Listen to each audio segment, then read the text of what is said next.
नंदिनी का रिश्ता एक लड़के से फिक्स हुआ था, लेकिन दहेज के कारण उसका रिश्ता टूटने में देरी नहीं लगती। देखो बहन, बिना दहेज के तो रिश्ता भी पक्का नहीं हो सकता। अब भाई, तुम ठहरे दो कौड़े के आदमी, लेकिन हम लोगों की कोई इज्जत है, कोई रुतबा है। अरे समाज में हमसे 4 लोग पूछेंगे कि बहू क्या लेके आई है दहेज में, तो क्या मुंह दिखाएंगे हम। देखिए बहन जी, आपकी बात तो बहुत अच्छे से समझ रही हूँ, लेकिन मैं आपको इतना दहेज कहाँ से दूंगी। आपकी मांग भी थोड़ी बहुत नहीं, बल्कि 4 चक्के की गाड़ी है और 10 लाख रुपए हैं। अब आप खुद ही बताइए ना, हम लोग इतना पैसा कहाँ से लाएंगे। तो ठीक है बहन जी, आपके घर हम रिश्ता बिल्कुल नहीं जोड़ सकते, क्योंकि मेरे बेटे की तो सरकारी नौकरी है और आपकी बेटी कुछ करती धरती भी नहीं है। वैसे भी मेरे बेटे के लिए लड़कियों की कमी थोड़ी है। ये तो पंडित जी ने बताया था हमें रिश्ता कि लड़की सुंदर है, गुणी है, इस वजह से हम आ गए रिश्ते के लिए। लेकिन आप है अपने पैरों पे खुद ही कुल्हाड़ी मार रही है।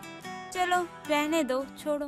वो औरत फोन पर सुनीता को ये सब कुछ बोल ही रही थी कि वहीं पर पास में खड़ी नंदिनी ये सारी बातें सुन रही थी। लेकिन अब उसे दहेज की बातें और ज्यादा बर्दाश्त नहीं होती और वो गुस्से में फोन लेकर उस औरत से कहती है, ठीक है आंटी जी, अगर आपका बेटा सरकारी नौकरी वाला है तो मैं भी कोई कम नहीं। भगवान ने सुंदरता मुझ में कूट कूट कर दी है। अरे जिस तरह आपके पास लड़कियों की कमी नहीं है, ठीक उसी तरह मेरे पास भी लड़कियों की कमी नहीं है। इसलिए आप अपना रिश्ता अपने घर ही रखिए। और हाँ, आप हमसे क्या रिश्ता तोड़ेंगे? अरे हम ही नहीं रखना चाहते आपसे ये रिश्ता। इतना बोलकर नंदिनी फोन को कट कर देती है। तो वहीं पास में खड़ी सुनीता उस पर भड़कते हुए उससे कहती है, अरे ये क्या कर दिया नंदिनी, इतनी मुश्किल से तो इतना अच्छा रिश्ता मिला था और तूने अपनी जुबान से उस रिश्ते को भी ठोकर मार दी। अरे बेटा, शक्ल सुंदर है तो क्या हुआ, लोग शक्ल के साथ साथ लड़कियों की जुबान भी देखते हैं।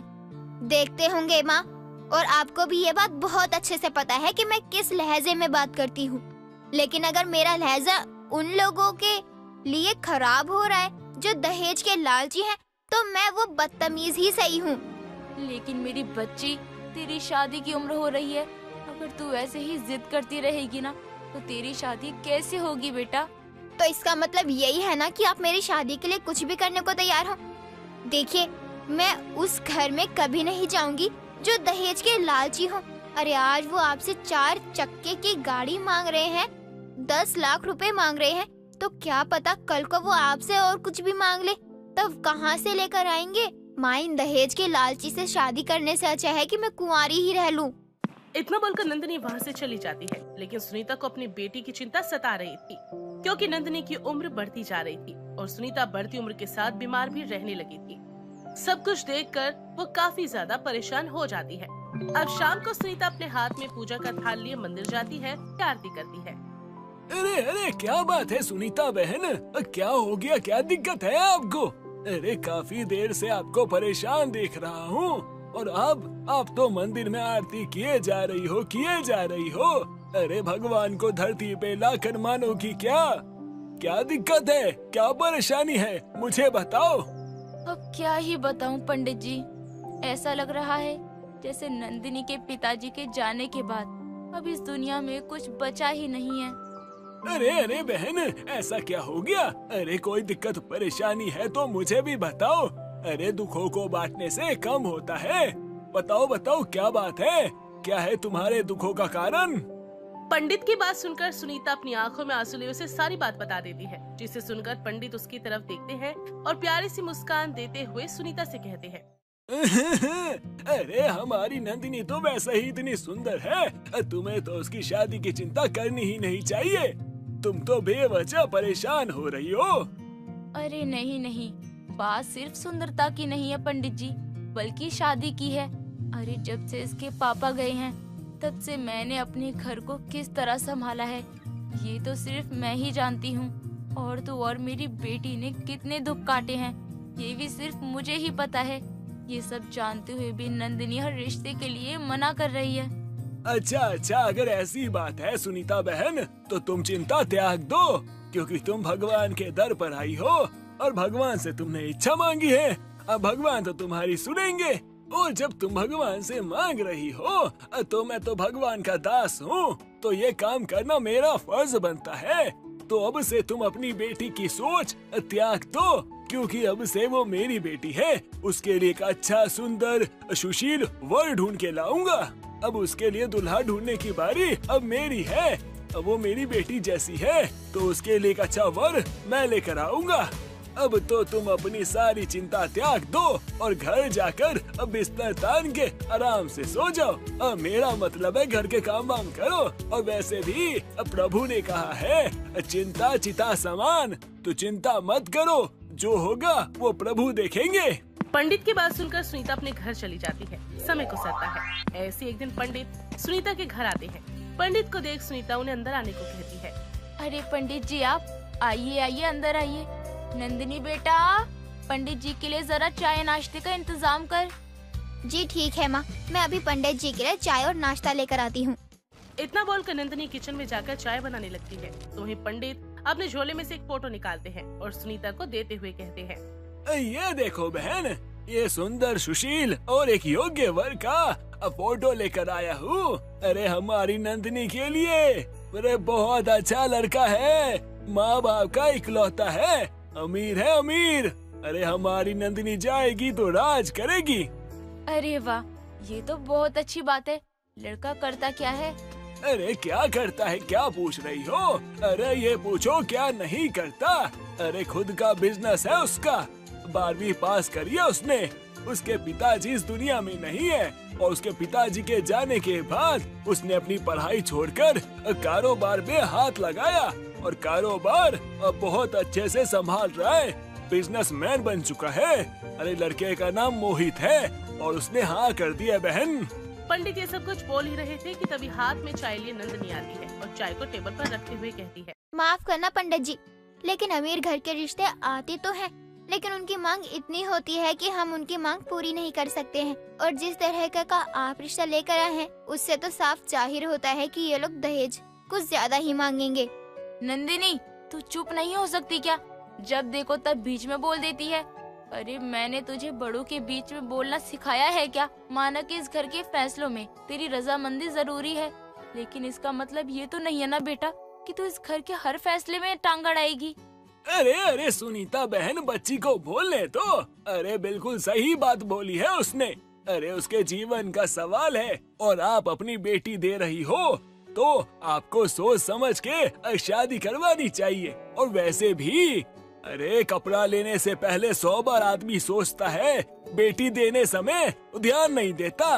और हमारी नंदिनी बिटिया को तो वहाँ रहना है तो थोड़ा पता लगा भी लेंगे तो अच्छा ही है ना। और वैसे भी बिटिया तुझको बताऊं तो लड़का बहुत अच्छा है, अमीर है, भला है और दहेज के नाम पे जबरनी नहीं चाहिए उसे। तू चिंता मत कर, तेरे बाप समान हूँ। एक अच्छा लड़का ढूंढ के लाया हूँ तेरे लिए। एक बार तू फोटो तो देख, अगर तुझे पसंद आए तो बात आगे करूँ। पंडित मोहित की फोटो नंदिनी के हाथ में दे देते हैं।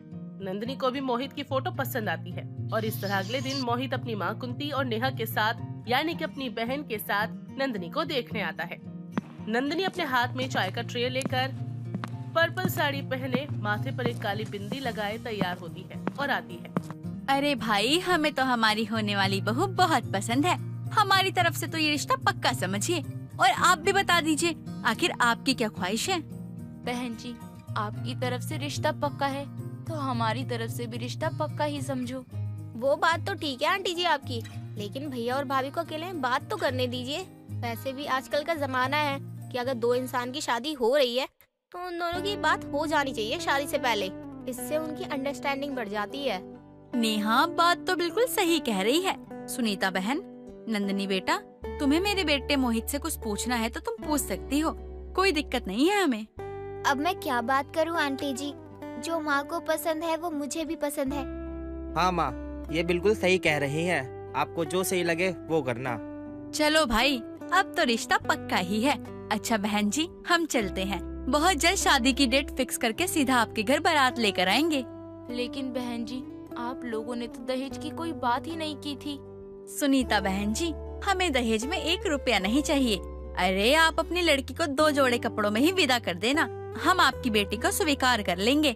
हमें तो अपने घर के लिए एक सुंदर और संस्कारी बेटी चाहिए थी, जो कि हमें मिल गई है। इतना बोलकर कुंती वहाँ से चली जाती है। दरअसल कुंती का परिवार खुले विचारों वाला था। उन्हें दहेज के नाम पर 1 रुपया नहीं चाहिए था, सिवाय सुंदरता के, क्योंकि उनके घर में हर इंसान की पर्सनालिटी काफी अच्छी थी और वैसे ही सुंदर नंदिनी थी, जिसे देखकर कुंती और मोहित उसे तुरंत पसंद कर लेते हैं और शादी की डेट फिक्स कर देते हैं। समय गुजरता है। गुजरते समय के साथ जल्दी ही नंदिनी और मोहित की शादी हो जाती है।